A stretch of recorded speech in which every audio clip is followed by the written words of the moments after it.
बांसुरिया कन्हैया तेरी बांसुरिया, तेरी बांसुरिया कन्हैया तेरी बांसुरिया, नागिनिया बन के डस गई मोहन तेरी बांसुरिया, नागिनिया बन के डस गई मोहन तेरी बांसुरिया।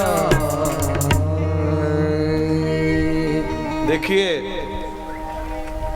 इस कथा का सीधा अर्थ है कि कोई ज्यादा पसंद की चीज भी आदमी के जीवन का दुश्मन बन जाती है। गोपियों को बांसुरी में राग हो गया, अब वही नागिन की तरह चुभने लगी उनको, और एक गोपी ने तो बांसुरी को सौत भी कह दिया कि ये मेरी सौत है, चैन ना पड़ने देती। आज भगवान की उम्र देखिए 5 वर्ष पूरी हो गई बांसुरी की लीला की। भगवान ने गोपियों को 24 महीने योग सिखाया। 5 वर्ष में भगवान मनमोहन कहलाए, भगवान कृष्ण से मनमोहन हो गए। अंत में जब भगवान 5 वर्ष के हुए तो नंद बाबा के पास में बैठे हैं और पूरे गांव के कुशल मंगल पूछते हैं। अब मैं आपको भगवान के 5 वर्ष की लीला गोकुल की सुनाता हूं, माखन चोरी की। भगवान ने नंद से पूछा, बाबा गांव में इतना दूध, इतना दही और मक्खन और घी होता है, पर गांव के सभी बच्चे बहुत सूखे सूखे हैं। नंद ने कहा, यह दूध खाली बेचने के लिए होता है, खाने के लिए थोड़ी होता है। गांव की जितनी गोपियां हैं ये सारा दूध मथुरा ले जाती हैं मार्केट में। भगवान ने कहा, गाय का दूध बेचने से पाप लगता है बाबा। तो 9 लाख गाय तो अकेले बाबा के थी, तो कितना पाप हो गया। भगवान श्याम सुंदर ने पहले अपनी गौशाला का दूध बेचना बंद किया और फिर गांव में ढोल पिटवाया कि कोई गोपी मथुरा नहीं जाएगी दूध दही मक्खन लेकर। अगर कोई गोपी जाते मथुरा देख लिया तो उसकी मटकी फोड़ दी जाएगी। सब गोपियों ने नंद के लाला का आदेश का पालन किया। भाई, जिसके गृहस्थ में धन दौलत की कमी है वो हमारे बाबा से ले जाओ, पर अपने बच्चों का दूध बच्चों को पिलाओ, उस दुष्ट कंस को क्यों पिलाते हो। और भागवत कहती है कि जिसने मांस खाया हो, जिसने मदरा पी हो, उसे गाय का दूध नहीं छूना चाहिए। उसे गाय के घी को हाथ लगाने से पाप लगेगा। गाय का घी दूध उसी के लिए है जो शरीर से पवित्र है। मांस भक्षण करने वालों को गाय का दूध नहीं मिलना चाहिए। कितना निषिद्ध लिखा हुआ है। इसलिए विनती करता हूं हाथ जोड़ के, ये मांस मटन छोड़िए और अच्छे इंसान बनिए। हालांकि महाराज इंद्रदेव को कुछ लेना देना नहीं आपकी जिंदगी से, पर एक संत होने के नाते मेरा धर्म है कि मैं आपको सुखी देखूं और पुण्य आत्मा देखूं। क्योंकि साधु का धर्म है, जब उसने अपना घर-बार त्यागा है तो वो कहीं न कहीं तो किसी न किसी का हित करे। आपका हित चाहते हैं।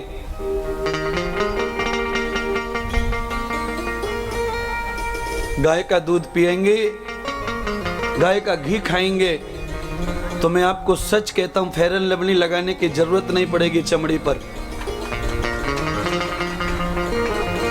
गाय के घी से तेज आता है चेहरे पर। गाय का घी खाने से बालों में कालापन बढ़ता है, बाल सुंदर हो जाते हैं, चमकीले हो जाते हैं महाराज। आंखों में गाय का घी कभी कभी लगाने से मोतियाबिंद की बीमारी कभी नहीं आती है। और ये जितने भी तुम्हारे ये टी छाए पाउडर छाप बच्चे हैं ना, जिनको पढ़ाई में चश्मा लग गया, इनको गाय का दूध मिल जाता ना तो ये 150 वर्षों तक बिल्कुल यहीं से बैठे बैठे सूर्य को देख लेते महाराज। ये चश्मा निकल जाएगा अगर इन्होंने 3 साल लग के गाय का घी खा लिया तो दोबारा कभी नहीं आएगा। भारत में सबसे ज्यादा डायबिटीज, सबसे ज्यादा बीपी और भारत में सबसे ज्यादा आंखों पे चश्मा महाराष्ट्र में पाया जाता है। आप तनक पीछे मुड़ के देखो, चश्मा ही चश्मा दिख रहे आंखों पे।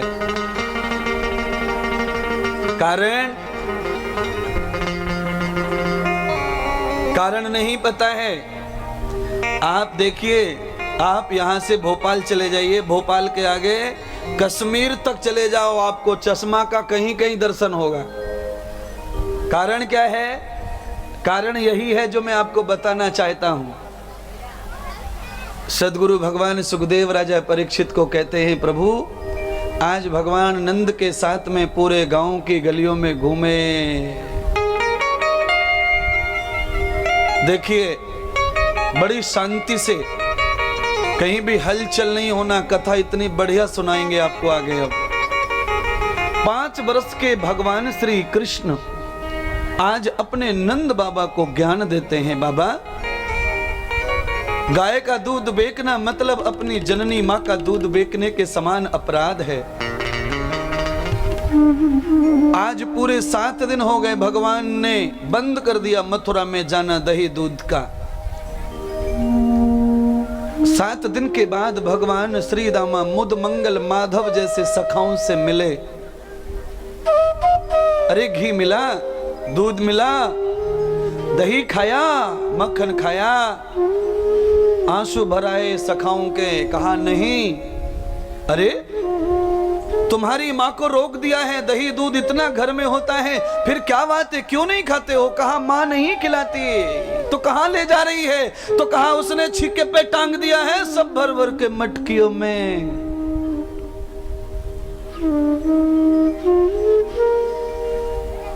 आजकल तब भी बहुत कुछ आजादी मिल गई है हमारी माताओं को। आजकल हमारे घरों में छीके बीके नहीं पाए जाते, नहीं तो 20-25 साल पहले बहुत छीके रहते थे ऊपर लटकाने के। अभी बच्चों को 24 घंटे किचन में खुली आजादी है खाने की पीने की। पहले नहीं थी ऐसी। पहले घी दूध अचार सब टंगाई रहता था, माँ देगी तो ही मिलता था। और इसलिए रोग भी ज्यादा नहीं थे, क्योंकि नियम से खाने था, समय पर खाना था। अभी चाय पी ली, थोड़ी देर में पानी पी लिया। अभी दही खाया है, थोड़ी देर में रबड़ी खा ली। इससे बीमारी फैलती है, क्योंकि दूध और दही में मैच नहीं है, मेल नहीं है, दोनों विरोधी भोजन है महाराज। जिस दिन खीर खाई है उस दिन कोई भी चीज दही और मट्ठा से मत खाओ।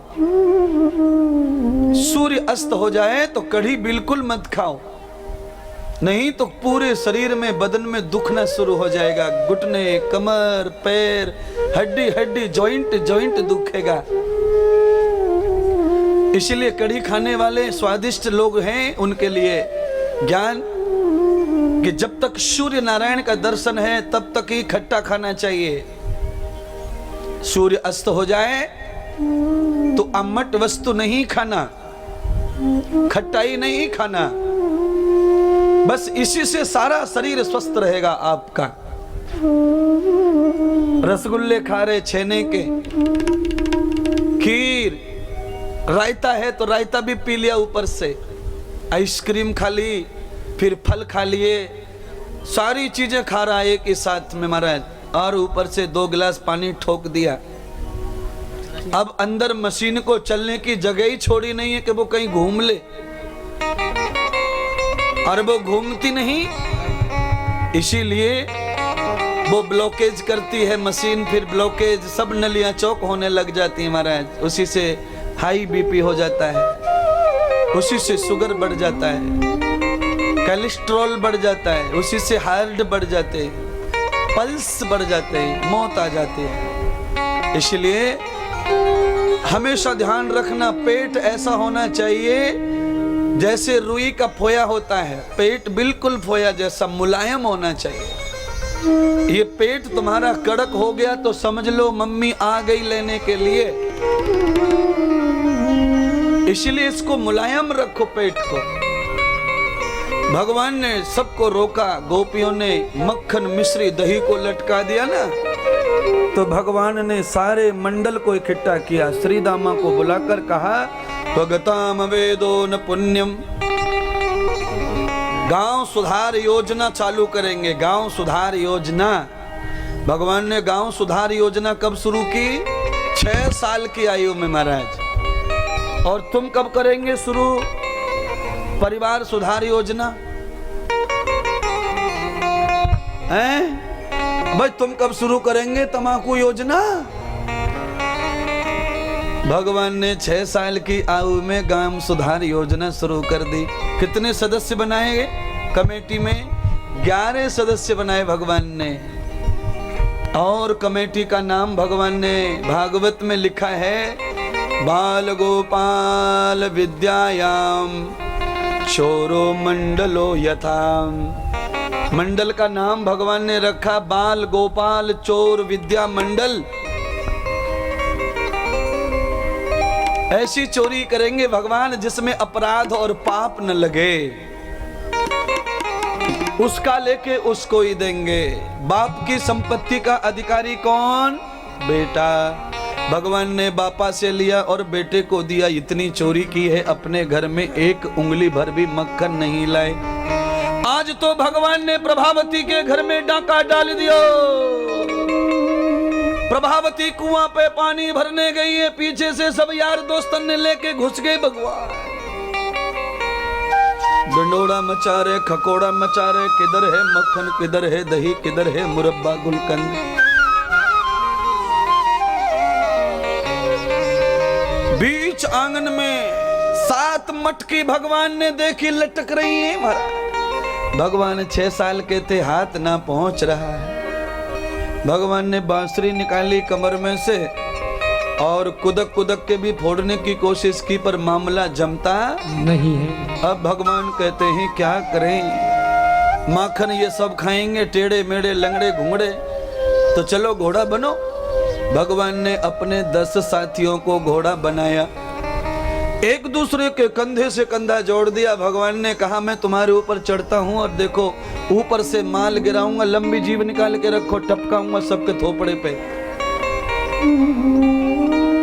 बड़ी मुश्किल हो गई मैया। 7 दिन पुराना दही का मटका, भगवान का पहला हाथ उसको ही लगा। बड़ी होशियार है गोपी, गंदी चीज को नीचे, बढ़िया को ऊपर। भगवान ने जोर से माथा मारा और माथा मार के जैसे मटकी फूटी तो उसमें से धर मट्ठा छाछ गिर पड़ी। बहुत बुरा है, 7 दिन का सड़ेला। भगवान ने कहा चिंता मत करो, रुको। पहले बार में तो पक्का पक्का सही निकलता है, दूसरी कुल्हाड़ी में मीठा मीठा निकलेगा, रुको। दूसरी मटकी पे गए भगवान, दूसरी को माथा मारा, उसमें से चथेड़े, दही के तथेड़े गिर रहे ऐसे मोटे मोटे, धपक धपक। किसी के गाल पे टिक गया जाके, किसी के कहीं गंदा, लंबे कीड़े निकल रहे दही में से। अरे रे रे रे। और फोड़ा। अंत में भगवान 5वीं मटकी पे पहुंच गए महाराज। 5वीं मटकी पे भगवान ने माथा मारा, मटकी फूट गई, सारा का सारा लोनी का लत्था भगवान के हाथों में आ खड़ा हुआ। मैं तो आपका हूं। वो मक्खन गिरा नहीं धरती पे, भगवान के हाथों में आके खड़ा हो गया महाराज। भगवान ने कहा हे मक्खन देवता, हम तुम्हें खाएंगे नहीं। क्यों? तुम्हारे ऊपर हमारा अधिकार नहीं है, इनका है।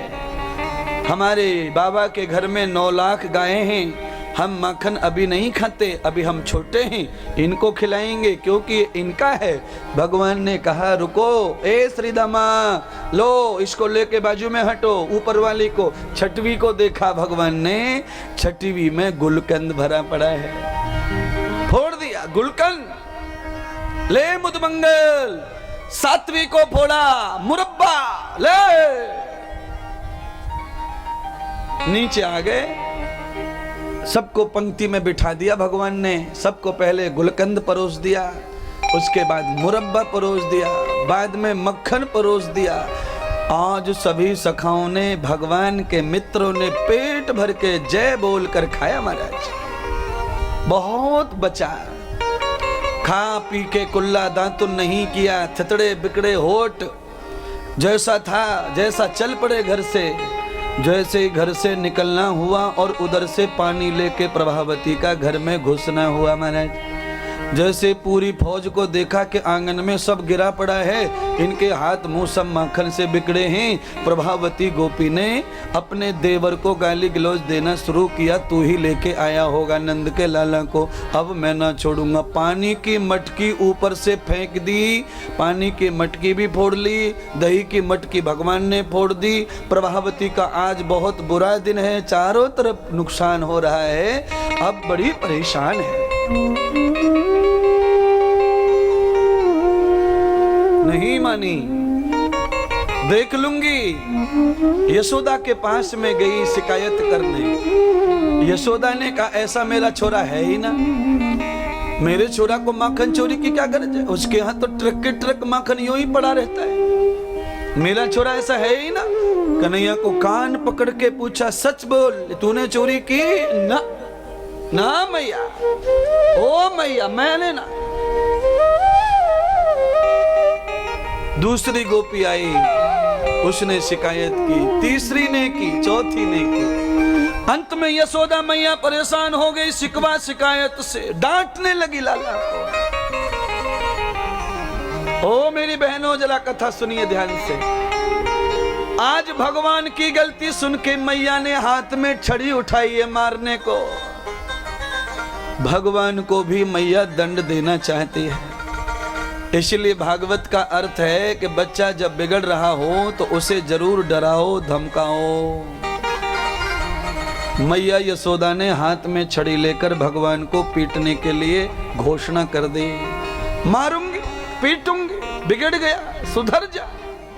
गुरुवर्य युग प्रवर्तक क्रांतिकारी राष्ट्रीय संत परम पूज्य श्री इंद्रदेव जी महाराज जी के शुभ सानिध्य में राष्ट्र सेवा, जन सेवा तथा धर्म सेवा हेतु गौशाला, वृद्धों की सेवा, अन्नदान, वस्त्रदान, यज्ञ हवन आदि सेवाएं निरंतर निशुल्क चलाई जा रही हैं।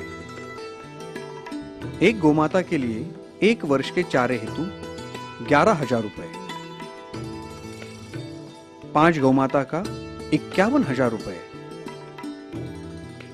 11 गौमाता का 1,11,000 रुपए धनराशि देकर गौ सेवा में हमारा साथ दे सकते हैं। बूढ़े माता पिताओं को सम्मान पूर्वक रखने और उनके खाने की सुंदर व्यवस्था हेतु वृद्धाश्रम का निर्माण कार्य पूर्ण हो चुका है। अनेक वृद्ध माता पिताओं की सेवा के साथ वृद्धाश्रम निरंतर चल रहा है। 25,000 रुपए की राशि देकर आप वृद्धाश्रम के आजीवन सदस्य बन सकते हैं तथा 2,51,000 रुपए देकर निर्माणित वृद्धाश्रम में एक रूम पर अपना नाम लिखवा सकते हैं। कृपया हमारा सहयोग करें। हमारा अकाउंट डिटेल्स